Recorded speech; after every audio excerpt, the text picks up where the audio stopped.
Yeah.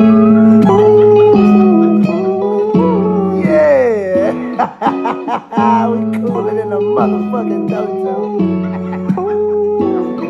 Whoa! Oh, shit. Lighter. Hey. We got DJ Tronn in this bitch. What up? Where you at, Tronn?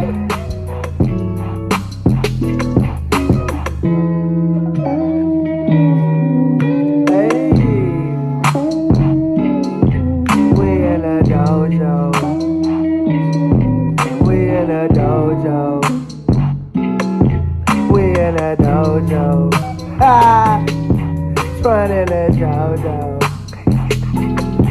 Tronn in the dojo. Hey, we in the dojo. Coolest motherfucking podcast in Shreveport. Coolin' in the motherfucking dojo. You can't come in if you ain't got no gas.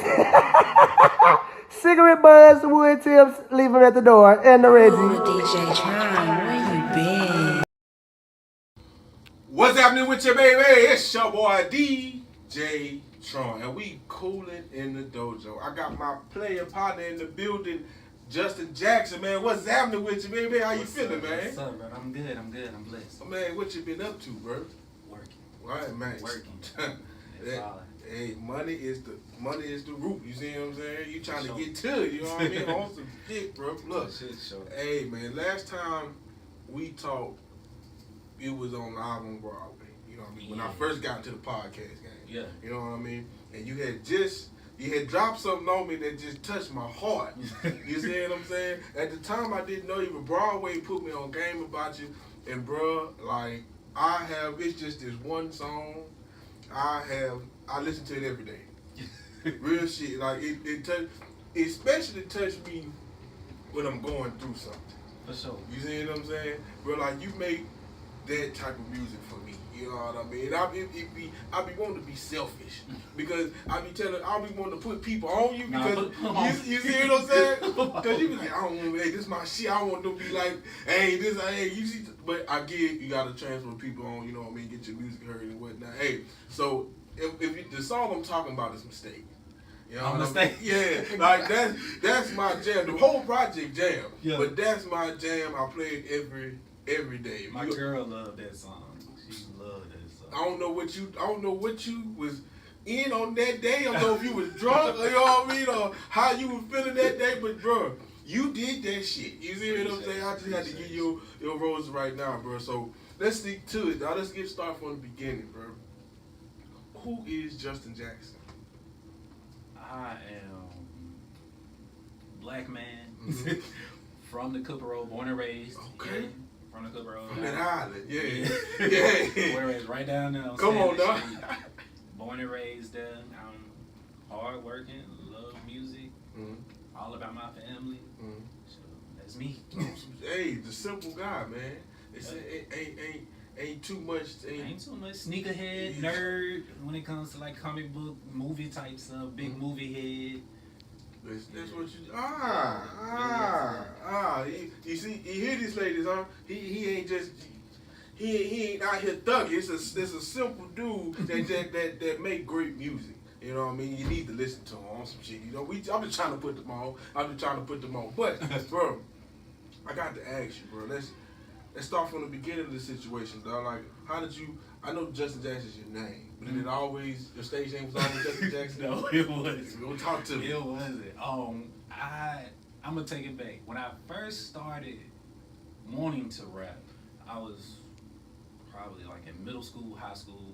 Just started high school. I used to just write in a notepad all day in high school, and at that time my rap name was, I said, Lil J. Like, there's something real simple like that. Yeah. Lil J. I got out of high school, started rapping. I changed my rap name to JJ the Jet Plane. Okay. Because I was really into like, that was around the time like Currency, Wiz with like the planes. And like JJ the Jet Plane, and it was like the cartoon JJ the Jet Plane too. So I was like, yeah, it's a cartoon called JJ the Jet Plane. Okay, I didn't So know. I did that. After that, I had another name change. It was Just Incredible. Like Just Incredible. Mm-hmm. So I had that for a minute. It was like, and then it was like a playoff. I knew it was a wrestler. Yeah, I'm real big on wrestling too. Okay. It's a wrestler. Was a wrestler in ECW called Just Incredible. Okay. And I was like, oh, I'm gonna flip it. I'm gonna flip that shit. My name, it's JUSTEN, so it's gonna be Just Incredible. I'll do this shit like that. So it was that. And then I ended up changing it to just my name. It's gonna be my pure, authentic self. Like it's me. Mm-hmm. Like I am the product, Justen Jackson. It's authentic as it gets when it comes to the music. Like what you hear is me. What you get? Yeah. Okay. Cause that when I think about you as an artist, I think about Kendrick Lamar when he went from K-Dot to Kendrick Lamar. You see what I'm saying? And with Section 80 is what it gives me the same vibes as high school. Yeah, your project from high school. You see what I'm saying? And it like you told me, bro. You would have never thought you was from Shreveport. You see what I'm saying?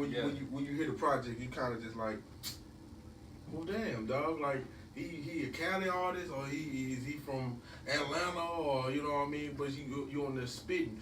What it being from the city of Shreveport, known as Ratchet City. You see what I'm saying? 2 questions. What is your definition of ratchet? That's the first question. Okay. And secondly, did you start off making ratchet music, or did you go strictly into the I'm gonna play with these words and stuff like that? To answer your first question, my definition of ratchet would probably be just like your lifestyle, like how you living. Yeah. Like, just your lifestyle, like how you carry yourself. It's like how we carry ourselves out here. Not just a music thing. It's just like how you carry yourself. Cause like people from here, that's why I love the city so much. Like people from here have such a specific and unique style to me when it comes to certain. You can tell, like, in my opinion, you can tell when somebody from Shreveport a little bit.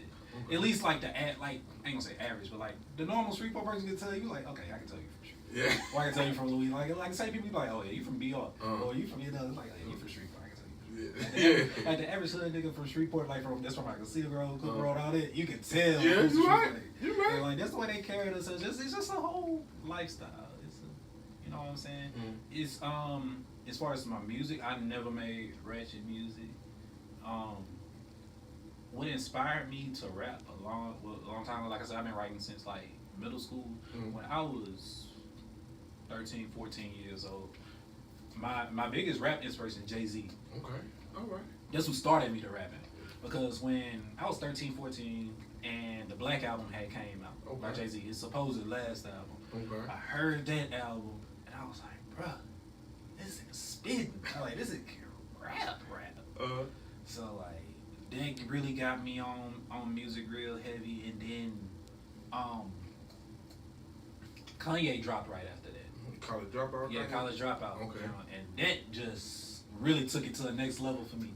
So like old Kanye is like Jay-Z got me into rap, but like starting out, Kanye was like a really big inspiration for me, just because listening to like his first couple albums is like, man, this dude is speaking to me. Like he not like I'm from the hood, but like I wasn't like into no hood shit. Into no hood shit. Like I know all the hood niggas, I know all that shit, but like I'm not out here banging or and shit like that. I'm just chilling. You know what I'm saying? So like he really was like speaking to me like on some like, damn, I'm from the hood, but I'm still can be into like anime and rocking polos and stuff at the time and doing the shit like that. And like that really spoke to me, and that's what really got me to rapping out. And like today is basically like my peers around me inspire me, and like of course like you said, like the Kendrick Lamars, the J. Cole's, Big Crit, like people like that. That's who really. A lot of people don't speak that. Last day you right there, Big Crit. Yeah, he a top dog in there. But go ahead. I'm sorry. Yeah, that's what really got me rapping the way I do. I would say, the style of rap that I go. Okay. Now, when lyricists first start out, right? Some of them come off the dome fire with it. You see what I'm saying? They just been holding it. Was yours like that or was it whack first time? First rhyme. I would say that for what it was back then, I probably thought it was hard as fuck. Mm-hmm. But like when I started like recording, like being really consistent with it, Mm-hmm. I would say I had the words, Mm-hmm. I had the bars, but like the delivery wasn't there, and the cadence and the flow wasn't there. Like a lot of people get that misconstrued. Like just because you got bars, and just because you can put words in, don't mean you can like rap. Like so much more go into rap, like melodies and flow and everything. Cause like that flow, like if you don't got a flow, you can't put nothing together. Like you just talking. You got the like okay, you got the bars, you got the words and everything, but like the flow is everything that the glue that holds everything together. Like the flow is what gonna catch people's eyes, gonna catch people's ears. When it comes into something, I was speaking to somebody the other day. I was speaking to shout out to T-Man and Music Masters. I was Music Masters. Yeah, I was recording over that the other day, and we was talking about it, and like just listening to a song, he was like, "Man, the first 30 seconds of a song is what catch me. If it don't catch me, then I'm most likely gonna turn it." And like, that's real. Like just on flows, good, like flows, melodies, and stuff like that. That means a lot when it comes into it. And once I really learned like how to deliver my raps, it's just like kind of like a light switch that turned on one day. It's like I always wanted to be somebody. When I recorded, even when I wrote, I always wanted to. When I recorded, I wanted to sound like I'm not reading it. Cause like some people, it's kind of hard to explain. Some people will like rap like they reading it straight from their phone. Which like we are reading it from our phone when we're rapping it, but you don't want it to sound like you read. Right. You know what I'm saying? You want it to sound like okay, it's flowing beautifully. You don't hear like those gaps and everything like that. It's kind of hard to explain. Like you can hear those gaps and you can hear like those little pauses you take for breaths and everything, and then or you're trying to fit too much into something. Sometimes you just gotta just slow down and just do your thing. It's the best way I can explain it. It's my music nerd shit. No, like, it's kind of hard. It's kind of hard to explain it. You could. I mean, explain the best way you can. Like, I get what you're saying because of when you said Jay-Z. The reason why Jay-Z is, I guess, as we say, one of the greatest rappers that he does because how he preps and what he do to make his song such great. You know what I mean? Like the steady going over and over and over and over before you even touch the booth. You see what I'm saying? Exactly. So you like, bruh, me. That's one thing I do every time I'm recording. Shout out to T-Man again. He always says like, "Dang, you always come in here and you knock it out like that." Like I usually don't do. It usually take me like about. I can do stuff in one take a lot, but like it usually take me like 2 takes at least, like to finish something because like when I'm writing something at home, I'm going over it so much. Like I do all my writing at home, and I'll go over it, perform it, have the beat. I'll like sit with it like the whole day before I go and do something with it. Like I'll map out like the whole day just around. Okay, I'm gonna write this. I'm coming up with this, listening to it, perfecting it, like how I'm envisioning how I'm gonna sound on stage with it, how I'm gonna get in the studio and all that stuff with it. And then by the time I get in the studio, I'm like, I already got this verse memorized for the most part. So I'm coming in, I'm boom, and then like shit, you paying $100, you paying $100 for your session and everything. You paying for, you want to get as much as you can done. You don't want to just come in and work on one song your whole 2-hour session. My thing is, I'm like, okay, I'm finna maximize on this money I'm spending. Right. I'm finna come in here, I'm finna record, I'm finna knock this song out in like about 10 minutes. I'm finna do another one, then I'm finna do another one. I'm finna try at least knock out 3 songs in this 2-hour span if I'm working on a project. So like, I always got a budget that when I'm thinking about that. I'm like, if I'm working on a project, 3 songs, I'm doing 3 songs per session, I'm doing like a 12-song project. I was like, cool, like $400. I just gotta make sure this done. Okay. It's the best way for me to do it. I like how you put that together. You see what I'm saying? Because most people don't budget themselves like that. You know what I mean? You got to. Like if you put money into yourself and investing in yourself, you got to like that. Like work on it at home, do it like that. Cause like I know a lot of people who can just go in the studio and just freestyle they shit and you're like, okay, I got it. But like if you spending money in it, I don't feel like you got time to be up in there like BSing around or like, okay, I think I'm finna just freestyle it the whole time. And they say, you know, your whole 2 hours set up and like you got it done, but you only got one song done, and like just maximize on your time. I just feel like, cause like just make the most use of your time in it. Like finish all your shit, then go in there and you just knock out everything you can. That'd be my plan. That's real like a motherfucker. Yeah. So when did you know? Like, I actually got something. Was it when you came out with a song and it started really popping, or when you went to your homeboy and it was like, hey, well you sound kind of nice. My homeboys, shout out to them. They always fuck with my music pretty heavy. When I personally felt like I had something, I was feeling with it.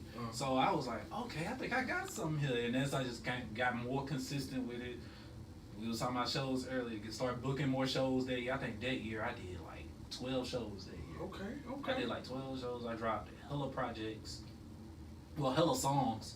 And then like going into 2020, I just started going harder with it. So. And that's when you came with Peaked in High School 2. Yeah, that's when I dropped Peaked in High School 2.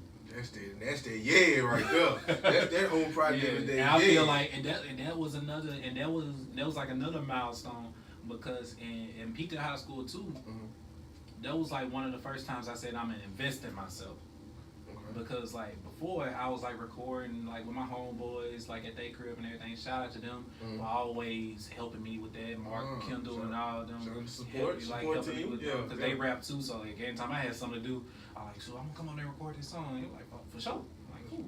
So like this was the first time I was like, okay, I'm finna just invest in myself. I got some studio time with T-Man. I locked in with him because like I had got introduced to him through some people. I came over there and recorded a song. I did a feature for somebody, and I was like, shit, I'm gonna start coming over here.